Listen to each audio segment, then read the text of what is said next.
Hey guys, চলো তোমাদের সঙ্গে আজকে দারুণ একটা মধুবনী আর্ট শেয়ার করা যাক। মধুবনী মান্ডালা এগুলো যারা আঁকো তারা তো জানোই যে এগুলো আঁকতে কতটা সময় আর কতটা পরিশ্রম হয়। আর আঁকছি যখন তখন ডিটেলসে না দিতে পারি, একটু বড় ভিডিও না দিলে কি আর হয় বলো। তো চলো, আমি প্রথমে পেন্সিল দিয়ে পুরোটা ড্র করে নিয়েছি। তার উপর দিয়ে কালো কালি পেন ইউজ করছি, কারণ ছবিটা যাতে কোনোভাবেই নষ্ট হয়ে না যায়। কারণ মধুবনী বা মান্ডালা আর্ট আঁকার পর যদি দেখি যে একটু নষ্ট হয়ে গেছে তাহলে কিন্তু ভীষণ রাগ হয় আর ভীষণ মন খারাপ হয়ে যায়। ছবিটা এঁকেছি অনেক দিন আগে, ভেবেছিলাম এই যে ফিনিশিংটা মানে মধুবনী আর্ট বলতে পেন দিয়ে করার পর কালার অ্যাপ্লাই করার পর যখন আমি পেন দিয়ে আবার ফিনিশিং দেব ঠিক সেই সময়টাই আমি লাইভ করে এটা শেয়ার করব, কিন্তু সেটা আর হয়নি। যাই হোক, সেই কথা বাদই দিলাম। এখন আমার পেন দিয়ে আর্ট কমপ্লিট, এবার আমি কালার অ্যাপ্লাই করে নেব। আর এত সূক্ষ্মভাবে এই কাজটা করতে হয় যে তুলি দিয়ে করলে বেরিয়ে যাওয়ার সম্ভাবনা অনেকটা থাকে, তাই আমি ব্রাশ পেন ইউজ করেছি। আমার কাছে ব্রাশ পেন আছে তাই আমি ইউজ করছি, যদি না থাকতো তাহলে আমাকে তুলি দিয়ে ইউজ করতে হতো কালারটা।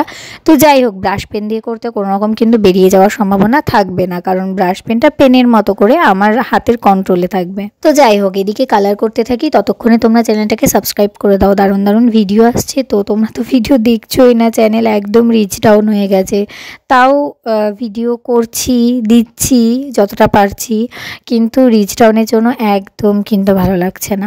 তো যাই হোক, এখন আমি কালারটা করে নিচ্ছি। আর কালারটা আমি একেবারেই মন থেকে করেছি। আমার যেখানে যেখানে মনে হয়েছে যে এখানে এখানে এই কালার দিলে ফুটবে, আমি সেখানে সেখানে সেই কালার দিয়েছি। তোমরাও নিজেদের পছন্দ মতো কালার দিতে পারো। আর তোমরা যদি আমার ছবি দেখে কেউ ট্রাই করো তাহলে সেটা আমাকে অবশ্যই জানিও। আজ আর বকবক করতে ভালো লাগছে না, চলো ছবিটা দেখতে থাকো।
লাইভ করবো বলে আমি কতবার যে ভিডিও অন করেছি আর অফ করেছি তা আমি জানি, ভীষণ লজ্জা লাগছিল জানো। যাই হোক, অ্যাট লাস্ট ছবি আমার একদম শেষের দিকে। যদি এটা ভালো লেগে থাকে তাহলে একটা লাইক করে যেও, আর পারলে একটু শেয়ার করো, কারণ চ্যানেলের অবস্থা ভীষণ খারাপ।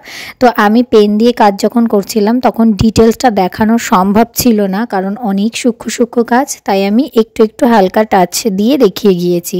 তোমরা যদি দেখতে চাও বা কেউ শেখার মতো করে শিখতে চাও তাহলে আমাকে বলতে পারো, আমি অবশ্যই একটা ডিটেলস ভিডিও করে দেবো শুধুমাত্র তোমাদের জন্য। তাহলে আজ এই পর্যন্ত, দেখা হবে অন্য কোনো ভিডিওতে। টাটা।